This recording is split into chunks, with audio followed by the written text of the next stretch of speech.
Hi everyone. In this video, I would like to go over some specific inherent and control risks that we see related to the revenue cycle.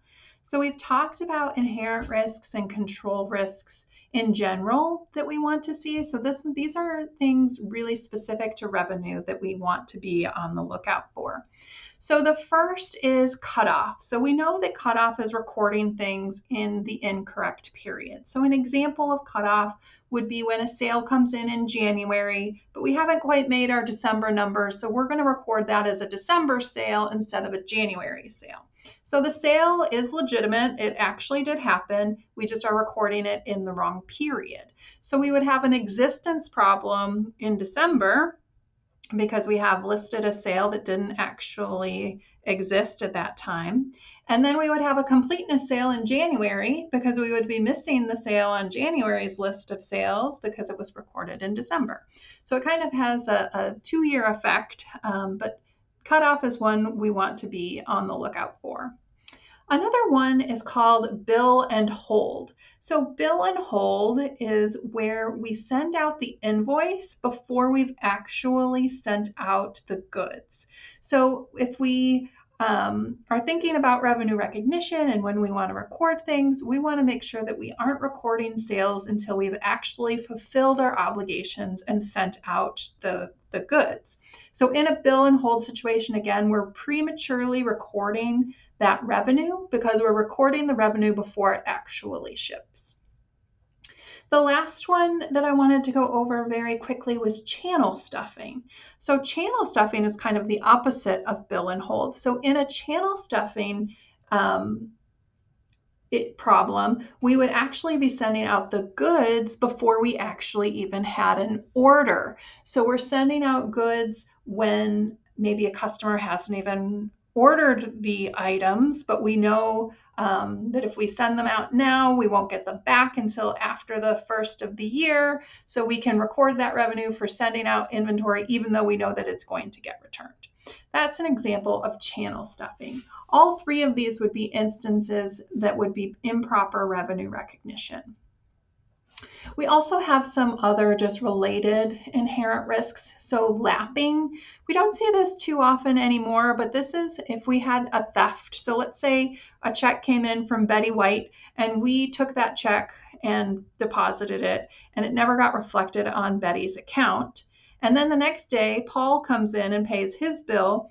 So to cover up the theft from Betty, we're going to apply Paul's payment to Betty, and then when Peter comes in, we'll apply Peter's payment to Paul.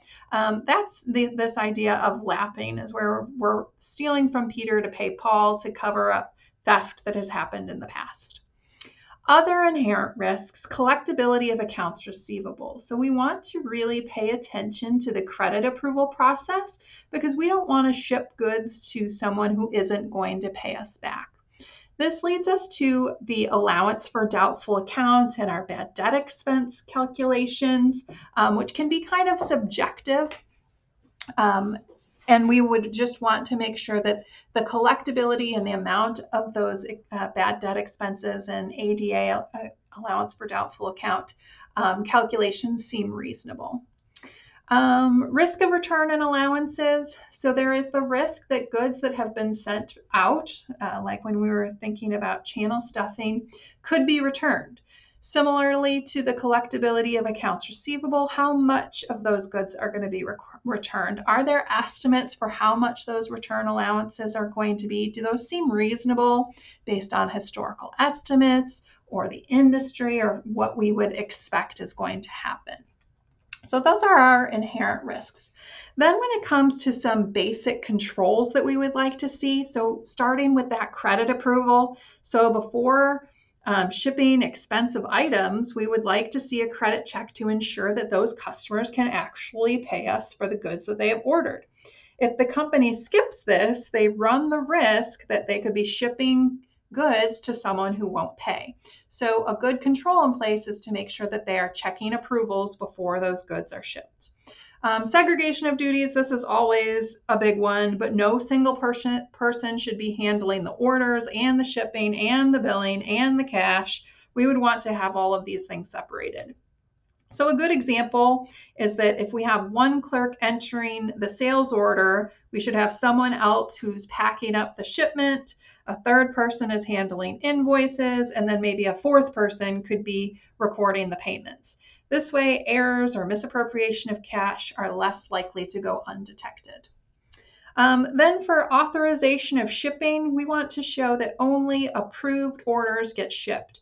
If shipping happens without authorization, we could end up with fake or unauthorized shipments that could end up recording revenue that doesn't actually exist. And then the final one, reconciliation, we would like to regularly be matching up our bank deposits to the invoices that have been sent out to ensure that the cash recorded in the books is actually in the bank. So common risks here include shipping goods before checking the credit, creating invoices for items not shipped, misplacing or misrecording cash payments. All of those things could take place here.